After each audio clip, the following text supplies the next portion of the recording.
This is for the women who work incredibly hard to build something, who earned everything she has, who deserved every single thing she accomplished, all the accolades, all the praises, and who still cannot fully enjoy it because somewhere in the back of her mind, she is thinking about the people who she loves, who are still struggling, who are still in it, who did not make it out the same way she did.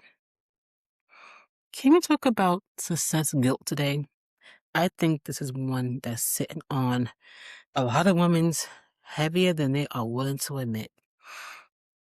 For those of you who are new here, I'm the Kensington, empowerment coach, social worker for 20 years in human service working alongside women, youth, and families. This is an empowerment clip, and this is where we get a little real. Come inside, have a seat. Let's kind of get into it. Success guilt is one of the least talked about forms of emotional weight, definitely for high achieving women that carries them.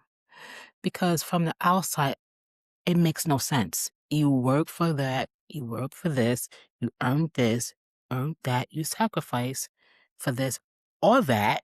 Why would achieving it makes you feel bad? But if you have ever felt, if you know it makes sense, it makes completely sense. Because success is not really about success. It's about the gap. Think about it. The distance between where you are and where the people you love still are. And that distance, even when you earned it honestly, even when you built it fairly, even when nobody gave you anything you did not work for, the distance can feel like a betrayal of the people who are still on the other side of it.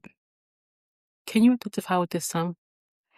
I see a lot of women carrying this silently. Women who dimmed their lights in certain rooms because shining, it felt disloyal. Women who stopped talking about their wins because the wins highlighted a gap that made them uncomfortable.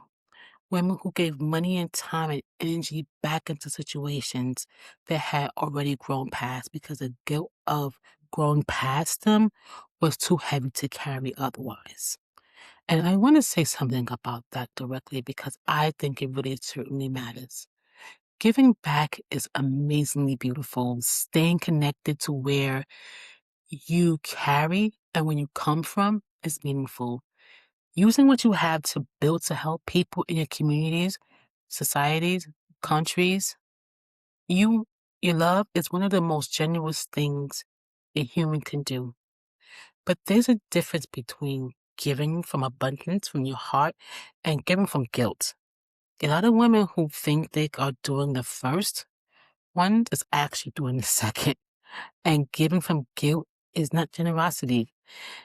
It is a tax you pay to manage your own discomfort. Someone said that to me recently, and it's not sustainable.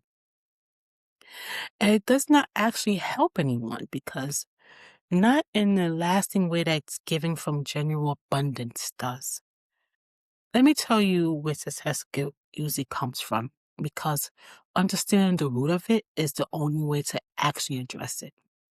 For a lot of women, it comes from growing up in environments where resources were scarce and shared, where everyone, you know, was in the same struggle, where the unspoken rule was that you did not get to go too far ahead from the people around you, not because anyone said that you was, not a part of it, but because the culture of the environment communicated it clearly. We survived together, we struggled together, we stayed together. And when you are the one who breaks free and gets ahead, when you're the one who gets the educational, builds a career, and centers financial stability around that, the people around you do not have, you carry the culture of that environment inside of you. And part of that culture says you should not be this far ahead. You should not be this comfortable. You should not be enjoying something that the people you come from cannot enjoy with you. That voice is not truth. It damn sure feels like it is when it has been speaking to you for a long time. You know what I realized? Your success does not come at the expense of the people you love. Okay? It does not take anything from them. It does not make their situation worse, and it does not mean you abandoned them from building something different from what they built. You're allowed to succeed. You're allowed to enjoy your success. You are allowed to build a life that looks different from the lot of the people around you without spending the rest of your days apologizing for it or minimizing or giving away or giving out your guilt with gifts and money until there's nothing left. Because here's a hard truth. Success guilt does not want you to see. Your thriving is not a betrayal of the people you love. It's actually the most hopeful thing you can offer them because you've been proof that something different is possible. I know that may not come off easy to say to people who are still in that struggle, but that struggle is not permanent. That gap can be closed. That's the life on the other side, and it's real and it's accessible.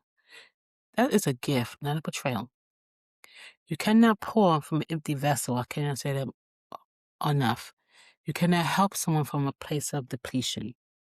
You cannot model possibilities if you spend all your time shrinking yourself back to a size that makes other people feel comfortable and cozy. Thrive fully and unapologetically, and then give from the fullness in ways that are like sustainable and genuine and rooted in love, but not in guilt. This is how you actually help the people you come from, not by giving back, but by showing them what forward looks like. Knowing yourself, oh my God. Knowing yourself is necessary. Check yourself so you can be yourself. This is LaKenya Tam. This is the Empowerment Clique. Peace.